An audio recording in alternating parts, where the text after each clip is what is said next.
Savoisienne, Savoisien, cher représentant, cher membre du Conseil, je prends la parole aujourd'hui pour vous parler d'un sujet très très important. Nous vivons une époque où les événements semblent s'accélérer, où l'histoire se déroule, non plus sur des siècles, mais sur quelques années. Et ce que nous vivons aujourd'hui en Ukraine n'est pas un accident, ce n'est pas une guerre surgie du néant.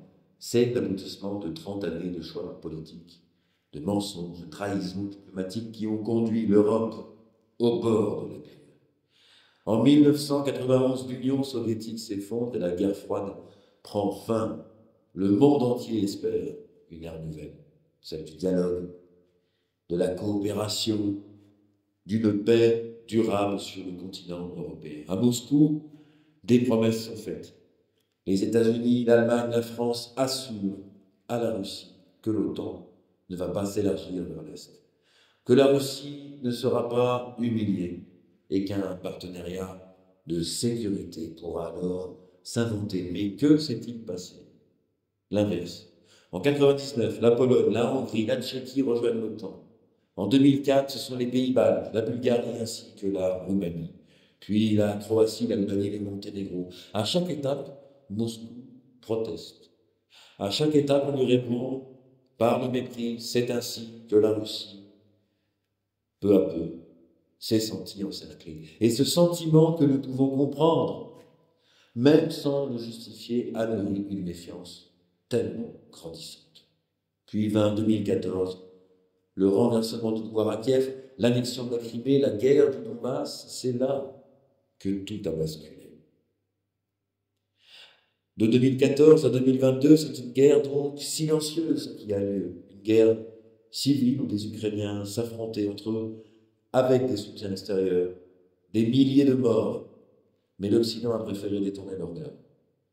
Pourtant, les accords de Minsk auraient pu ramener la paix. Ils prévoyaient l'autonomie du Donbass dans le cadre de l'Ukraine. Mais Kiev ne les a jamais appliqués et l'Europe n'a rien fait pour les contraindre.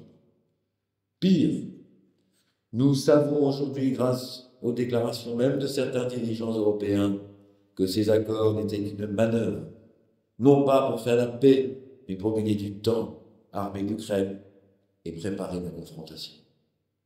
En 2022, la Russie franchit la frontière, c'est l'invasion, et dès lors l'Ukraine devient le champ de bataille d'une guerre par procuration. Les États-Unis veulent affaiblir Moscou, quitte à prolonger la guerre. L'Europe se divise, coupée de son énergie dépendante des décisions de Washington. La Russie s'isole de l'Occident, mais renforce ses liens avec la Chine, avec l'Inde, avec l'Afrique. La Chine observe, attendant son heure pour devenir la première puissance mondiale. Et nous, Européens, que faisons-nous? Nous nous retrouvons pris en otage.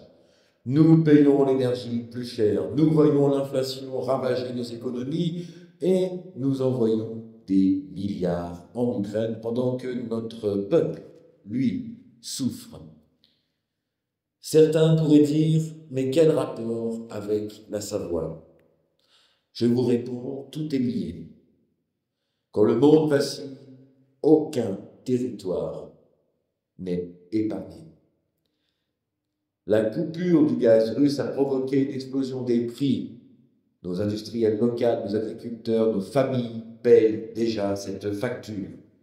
L'Ukraine et la Russie sont deux greniers à blé du monde. Leurs exportations perturbées, ce sont nos boulangeries, nos marchés, nos foyers qui subissent la hausse des prix. Les matières premières, l'aluminium, le nickel, les engrais, tout devient rare et donc cher. Nos entreprises savoyardes perdent en compétitivité. Les flux migratoires, des millions d'Ukrainiens sont déplacés dû à la pression supplémentaire sur l'Europe et donc sur notre territoire. L'insécurité en cas d'escalade militaire, nos vallées, nos cols, nos aéroports peuvent devenir stratégiques.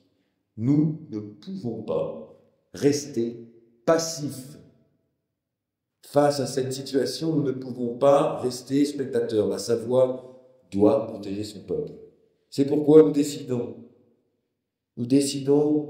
en cas de crise, la réquisition de nos frontières pour contrôler les passages, filtrer les influences extérieures et garantir que notre sol ne soit pas instrumentalisé. Le contrôle de nos aéroports, Chambéry, Annecy, mais aussi le secteur de Genève côté français, doivent être sous l'autorité savoisienne. La surveillance de nos voies ferrées et des autoroutes, car elles peuvent servir à des mouvements militaires extérieurs. La sécurisation de nos réseaux énergétiques et numériques, car la guerre moderne se joue aussi dans le cyberespace. La mobilisation citoyenne, avec la création de comités locaux de vigilance et de défense civile. Chaque Savoyard doit se sentir acteur de la sécurité de notre territoire. Mais notre rôle ne doit pas être seulement défensif. La Savoie, au cœur des Alpes, peut et doit être un pont de paix. Notre tradition historique entre la France, l'Italie et la Suisse nous place naturellement comme médiateurs.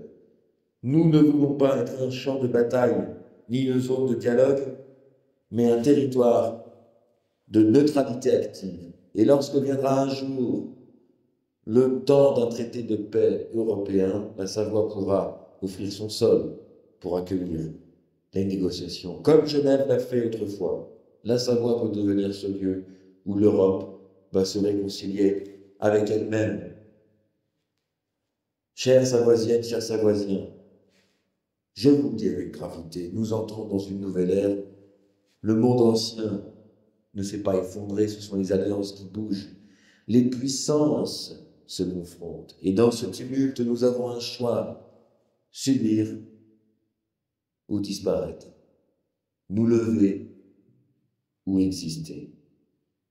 Je choisis la seconde voie, celle de la dignité, de la souveraineté et celle de la paix.